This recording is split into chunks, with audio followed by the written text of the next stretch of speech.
Sud Radio, Bercoff dans tous ses états. Jean-Marie Bordry. Et on va parler avec vous sur Sud Radio dans l'émission d'André Bercoff d'un sujet qui vous est cher, en tout cas qui est cher à beaucoup d'entre vous. On parle de ces fameux déserts médicaux. Oui, ces zones en dehors des grandes villes ou en dehors des métropoles, où il y a de moins en moins de médecins, où par exemple les habitants ou les maires se battent, écoutez, pour faire revenir ces médecins qui partent à la retraite sans être remplacés. On va partir à côté de Roanne, c'est à Régny, dans le département de la Loire. Le maire menace de faire une grève de la faim. Il n'a plus de médecins dans son village de 1500 habitants depuis le 1er janvier, donc depuis quelques jours. Il en avait trouvé un, il voulait le salarier, sauf que ce médecin-là voulait qu'on le dispense de la garde, c'est-à-dire de travailler le week-end. L'ordre des médecins s'y est opposé. Du coup, pour l'instant, la ville de Régny se retrouve sans médecins. Est-ce que les mairies doivent embaucher elles-mêmes, en fait, les médecins? C'est la question qu'on va se poser avec vous. Vous nous appelez au 0826 300 300, ne serait-ce que pour témoigner, pour nous dire si effectivement vous habitez dans des villes ou dans des villages où on a de moins en moins de médecins et si vous avez des solutions pour y remédier. On en parle dans un instant sur Sud Radio. Ce jour, c'est un peu le fait de l'année ou c'est le fait de l'année dernière, c'est le fait de la décennie 2020 tout simplement. Les déserts médicaux qui concernent une bonne partie des villes de France, en tout cas des régions de France. Ça concerne aussi des arrondissements d'ailleurs dans certaines grandes villes. Il ne faut pas croire que ça ne touche que la campagne. Nous sommes en direct avec Jean-François d'Auvergne. Bonjour à vous. Bonjour. Vous êtes le maire de Régny, c'est dans la Loire, 1500 habitants, pas très loin de Roanne. Vous êtes sans étiquette et vous menacez, on va en parler tout de suite, d'entamer une grève de la faim parce que vous avez trouvé un médecin pour remplacer celui qui vient de partir de votre ville. Malheureusement, le Conseil de l'Ordre s'y oppose parce que ce médecin-là refuse de s'astreindre aux gardes le week-end. On va en parler tout de suite. On est également avec Jean-Paul Hamon. Bonjour à vous. Bonjour. Médecin généraliste et président de la Fédération des médecins de France. Alors vous l'avez porté aussi, ce sujet des déserts médicaux. Comment y remédier? Comment remédier en fait tout simplement au fait que de plus en plus de médecins partent à la retraite et qui sont de plus en plus difficilement remplacés dans certains endroits de France. Jean-François d'Auvergne, vous menacez de faire une grève de la faim. Vous aviez trouvé un médecin que vous étiez prêt à salarier par la mairie, à faire salarier par la mairie. Il aurait travaillé 35 heures par semaine, 5 jours sur 7. Mais du coup, ce médecin-là, il avait dit, en échange, je ne veux pas être de garde le week-end. Pourquoi ça a capoté ? Écoutez, ça a capoté effectivement pour cette question des gardes. Alors, si vous voulez bien, je voudrais quand même exposer un petit peu la situation spécifique de ma commune. Ma commune, en fait, elle est déjà très engagée dans une politique de santé territoriale depuis l'année 2012. Cette année-là, nous avons décidé de construire une maison de santé pluridisciplinaire. Nous avons fait ça en partenariat avec les médecins libéraux du territoire, dans le cadre d'un projet de santé territoriale, dans le cadre d'un pôle territorial de santé agréé par l'ARS. Donc vous avez mis le paquet, effectivement, pour que les médecins se sentent bien chez vous et viennent travailler. Voilà. Et on a construit une maison de santé pour accueillir des médecins.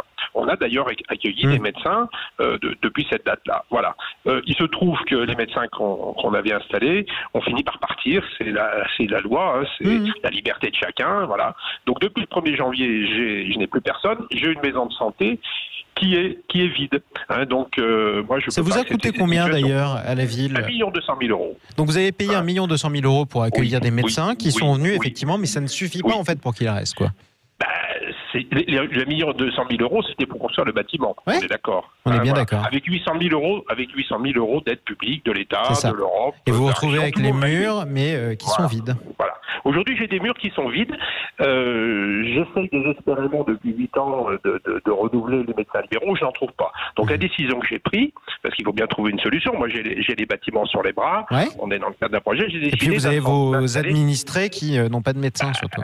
Et voilà, qui n'ont plus de médecin traitant depuis le 1er janvier. Donc j'ai décidé d'installer un centre municipal de santé avec des médecins salariés.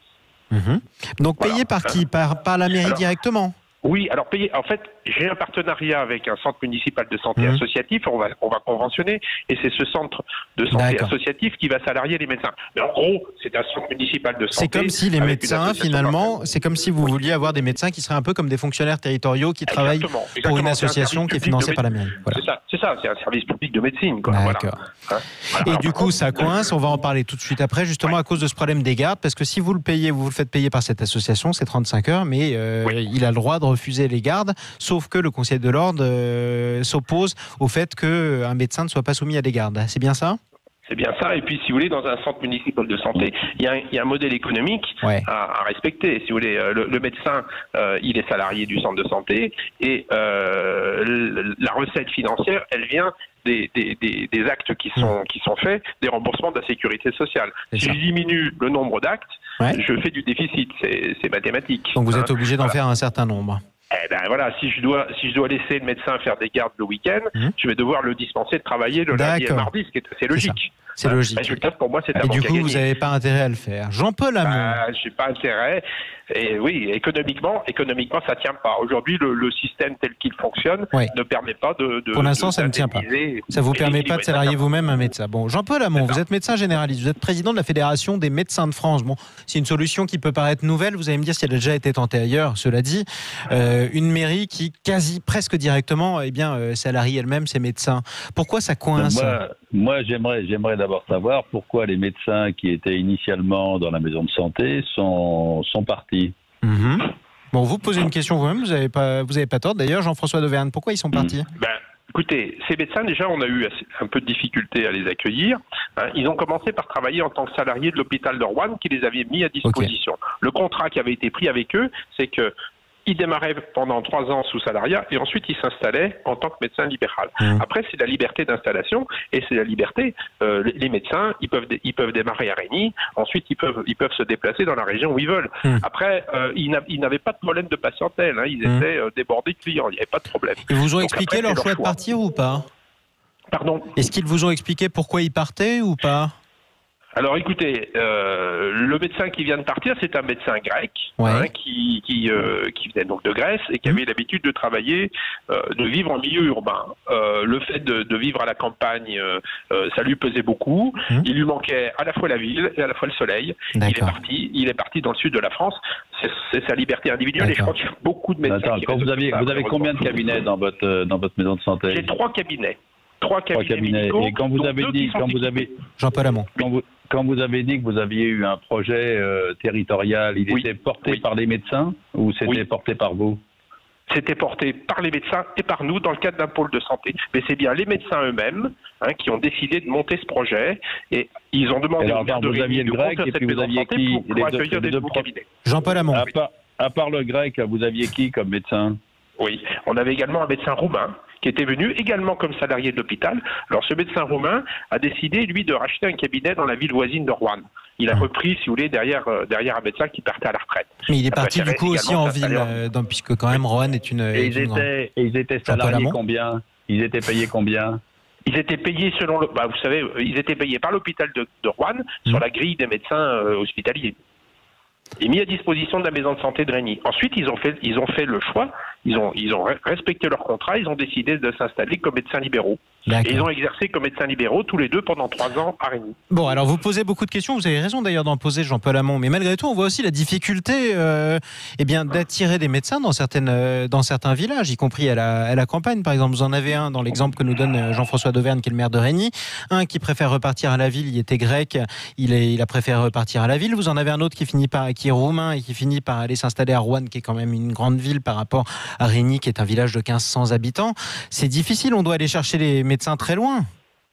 Vous savez, le problème n'est pas nouveau. Ça fait maintenant plus de 20 ans qu'on dit qu'on va arriver dans une zone de désertification majeure en France. Tous les Français sont confrontés à ça. Le centre Val-de-Loire est déficitaire à 84%. Ça, c'est la région centre Val-de-Loire. Régny est en Auvergne-Rhône-Alpes. Oui, Régny est en Auvergne-Rhône-Alpes. Et on se rend compte que là aussi, en gros, il y a 70% de la France qui est en zone prioritaire. Et rien n'est fait pour faire connaître l'exercice libéral aux internes en formation et rien n'est fait pour les inciter à aller faire leur stage en zone déficitaire. Alors après, faire des stages, ça dure combien de temps aussi? Ça dure 6 mois, ça peut durer 1 an. Et c'est pas durable, vous voyez. Si je me remets dans la logique de Jean-François Dauvergne, qui nous expliquait ce qu'il avait fait, ils ont quand même construit une maison de santé, plus d'1 million d'euros qu'ils n'ont pas payé tout seuls. La difficulté, c'est qu'il y a beaucoup de maires comme lui qui prennent des initiatives en pensant que construire des murs va suffire pour attirer les médecins. Or, je l'ai fait avec les médecins.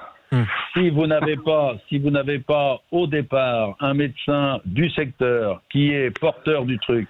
Et c'était le cas au début, d'après ce que nous dit le maire. Oui, non, mais attends, vous avez un Roumain et un Grec dans le coup là. J'attends encore. Il y avait un médecin du village qui a démarré la maison de santé avec nous. Hein, le médecin retraité du village. Il avait quel âge? Il avait 60 ans. Il a travaillé 2 ans dans la maison de santé et il nous a aidé à recruter ces médecins roumains et ces médecins grecs. Jean-Paul Hamon. Et pourquoi il est parti, lui? Parce qu'il est à la retraite. Il a le droit de prendre ans. Oui, à 62 ans, il est parti à la retraite. Voilà. D'accord. Il est parti à la retraite. Donc là, on voit bien que si ce médecin avait été maître de stage, c'est-à-dire que si il y a des exemples encore beaucoup plus criants que ça. Hein. Moi, je pense à Royère de Bassivière dans la Creuse, où les médecins sont vraiment en zone, dans un désert de population. Hein, avec des distances longues à parcourir, ils ont demandé au maire de loger les internes pour que les internes puissent venir, premièrement. Et il y a une petite prime qui était accordée aux internes pour les faire venir. Quand ces gens-là découvrent une médecine de premier recours qui est passionnante à exercer, ils s'installent. Là, actuellement, à Royère de Bassivière, les médecins ils ont partagé leurs fichiers parce que créer une maison de santé quand vous êtes dans une zone très étendue de désert de population, ça obligerait les patients à faire 30 voire 40 km pour venir consulter les médecins. Donc les médecins ont partagé leurs fichiers sur le territoire. Les maires ont logé les internes pour les inciter à faire venir parce qu'à Limoges, vous êtes à 70 km de la fac. Donc le type, il va pas retourner, comme ce sont des gens qui sont en formation, il va pas retourner le soir pour aller à la fac et revenir faire son stage le lendemain. Donc ils ont logé les internes. Eh bien, actuellement, sur les 3 médecins qui se sont regroupés virtuellement en partageant leurs fichiers, eh bien, ils ont actuellement 2 collaborateurs libéraux qui sont d'anciens internes. Ces gens-là, ils ont mis le pied à l'étrier de la médecine libérale. Ça fait quand même, quand on vous écoute, Jean-Paul Hamon, et on comprend d'ailleurs, ça fait quand même beaucoup d'efforts qui sont demandés aux communes, si vous voulez, où on a pu habiter. Vous savez, loger un interne, ça n'a rien à voir avec le 1 200 000 qui a été dépensé, même s'il y a eu 800 000 euros de subvention. Non, mais je comprends, mais on nous demande quand même beaucoup. Si vous me laissez terminer ma question, si vous laissez terminer mon constat, Jean-Paul Hamon, on nous demande quand même, vous êtes dans une ville, par exemple Grigny, celle de Jean-François d'Auvergne, où il y a toujours eu des médecins depuis toujours. Il n'y en a plus parce qu'il y en a un qui prend la retraite. On doit aller en chercher un qui est grec, l'autre qui est roumain. Ils sont sûrement d'excellents médecins et des types formidables. On construit des murs, ça coûte 1 million. Ou alors on les loge si on part dans la Creuse et malgré ça, on se rend compte que ça suffit pas toujours. Qu'est-ce qu'il faut faire de plus pour que les médecins acceptent de venir à la campagne? Mais on a des exemples qui sont très... Moi j'en ai un là, à Belle-Île-en-Mer que je connais bien. Il y a 7 ou 8 ans, Belle-Île-en-Mer, elle est passée de 5 médecins à 3 et il y en avait un qui était prêt à partir s'il n'y avait pas de solution. Eh bien, les communes ont pris les choses en main. Il y avait un hôpital local. Alors, c'est pratique parce qu'il y avait ces locaux à l'hôpital local. Ouais. Les médecins se sont regroupés à l'hôpital. On leur a fourni les locaux. Mais les médecins, les 3 médecins, ils ont fait venir des internes. Ils ont logé les internes dans des locaux qu'ils avaient à disposition sur la commune. Et ils ont fourni aux médecins un secrétariat, ils leur ont fourni l'informatique pour partager leurs fichiers, et ces gens-là, et les médecins qui actuellement sont à Belle-Île-en-Mer, ils doivent payer moins de 500 € par mois pour avoir l'ensemble de ces prestations, là où moi, dans mon groupe de 5 médecins généralistes, je paye 3 500 € par mois pour avoir les mêmes prestations. Ils n'ont pas de problème de personnel, ils n'ont pas de problème d'informatique, ils n'ont pas de problème de locaux. Résultat, ils sont passés de 3 à 8. De 3 à 8. 3 médecins à 8 médecins. De 3 médecins à 8 médecins. Est-ce que c'est pas aussi le côté Belle-Île-en-Mer qui est quand même une destination touristique qui fait qu'un certain nombre de gens ont peut-être envie de s'y installer? Non, mais ça peut exister. C'est une destination touristique de mai à octobre, mais je peux vous dire que quand vous êtes en hiver à Belle-Île-en-Mer et que vous avez des vents à 100, 150 à l'heure, que vous pouvez pas franchir le bateau, etc., pour aller sur le continent, c'est un peu moins attractif. Ça peut être très joli si vous aimez la vie sauvage et compagnie, mais c'est pas le paradis 12 mois sur 12, vous comprenez? Bon. Et ces gens-là, ils se sont organisés. Mais au départ, il y avait un projet médical. Et il y a eu un médecin parmi les 3 qui a été extrêmement porteur et qui s'est vraiment démené pour obtenir les subventions, faire en sorte que les locaux soient corrects pour les médecins, etc. Donc c'est l'exemple. Et donc là, effectivement, les maires sont désespérés parce que l'État ne fait rien pour rendre attractif ce métier de médecin. Et là, quand vous arrivez dans une caricature où le salarié qui bosse à 35 heures ne veut pas faire de garde parce que lui, s'il fait des gardes sur son secteur, ça va être 6 jours sur 7, ça va être 7 jours sur 7. Non mais d'accord, mais en quoi c'est caricatural, Jean-Paul Hamon ? Mais parce que vous êtes là, il y a l'exemple des gardes. L'exemple des gardes est quand même ce qui est arrivé à Jean-François Dauvergne. Parce que depuis 2002, on s'est battu pour que les gardes soient faites sur la base du volontariat. Et je suis surpris de l'attitude de l'ordre qui devrait quand même savoir que les gardes ne se font qu'exclusivement sur la base du volontariat. Donc du coup, pour vous êtes plutôt d'accord avec Jean-François Dauvergne. Je vous donne l'exemple du Calvados. Je vous donne l'exemple du Calvados où il n'y a plus de médecin de garde depuis 2002. Il n'y a pas davantage de morts dans le Calvados. Par contre, il y a une régulation libérale.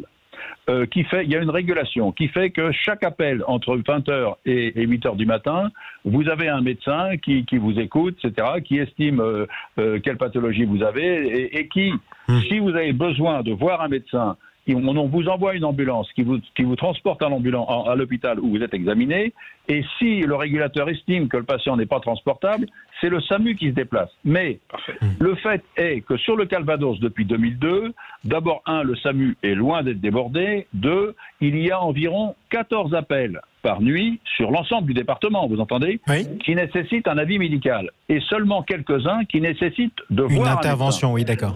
De voir un médecin. Donc, on peut très bien, avec une régulation libérale, et je suis sûr qu'en Rhône-Alpes, il y a sûrement une régulation libérale qui existe. Il y a des solutions. Il y a sûrement des moyens, parce que ce qui crée la notion de désert, c'est que le patient n'est personne au téléphone. D'accord. Si vous avez un médecin qui lui parle au téléphone, c'est tout à fait rassurant. Mais là, je suis vraiment très surpris parce que vous avez 1500 habitants, vous avez dit ? Oui, 1500 habitants, mais le bassin de soins fait 3500 habitants. Et le secteur des gardes, de garde autour en fait à peu près 12 000. Le problème, c'est que ceci. Moi, je suis tout à fait d'accord avec ce que vous venez de dire. Ce dispositif de garde qui est en place, il ne tient plus. Dans un désert médical, ça ne marche plus. Je vais vous laisser le mot de la fin, malgré tout, Jean-François Dauvergne, parce qu'on arrive aussi au terme de cet entretien. Vous avez menacé de faire une grève de la faim en ce début d'année, si jamais le Conseil de l'Ordre continue à s'opposer à l'arrivée de votre médecin salarié. Est-ce que vous allez mettre votre menace à exécution ? Vous en êtes où ? Écoutez, je suis prêt à le faire, mais ce qui vient d'être dit par le médecin me rassure sur la position du Conseil de l'Ordre. Moi, je pense qu'on doit pouvoir trouver un accord. Effectivement, les gardes, ça se fait sur la base du volontariat. Si le Conseil de l'Ordre respecte cette règle, et je ne vois pas pourquoi il ne le ferait pas, je pense que je vais pouvoir recruter des médecins salariés et leur dire vous ferez des gardes si vous êtes volontaire. Si jamais ça vous intéresse tous les deux. Combien vous les payez vos médecins salariés? Là, on va les payer dans le cadre de l'accord cadre des centres de santé. Il y a un accord national des centres de santé. C'est-à-dire, donnez-nous un ordre d'idée par mois. Je crois que c'est de l'ordre de 6 900 € par mois. 6 200 € par mois pour 35 heures. 6 900 €. 6 900 pour 35 heures. Ça veut dire chargé, ça vous coûte combien? Oui, c'est chargé. Non, c'est pas chargé, c'est brut. Brut. 6 900 € brut pour 35 heures. Ça fait beaucoup pour beaucoup de Français. Malgré tout, on n'aura pas le temps d'aller faire les détails. Mais si vous voulez, je vous donne vos coordonnées réciproques à l'un et l'autre. Vous êtes tombé aussi sur un syndicaliste médecin, il faut le savoir, Jean-François Dauvergne. Donc c'est normal aussi qu'ils se battent pour le niveau de vie et le pouvoir d'achat de ses confrères. Merci à vous, en tout cas, Jean-François Dauvergne, maire de Régny, 1500 habitants dans la Loire. On espère que vous trouverez une solution sans en passer par la grève de la faim pour recruter des médecins dans votre ville, puisque vous n'en avez plus depuis ce début d'année. Merci Jean-Paul Hamon, médecin généraliste, président de la Fédération des médecins de France. L'émission d'André Berkoff continue. On va le retrouver d'ailleurs dans quelques tout petits instants.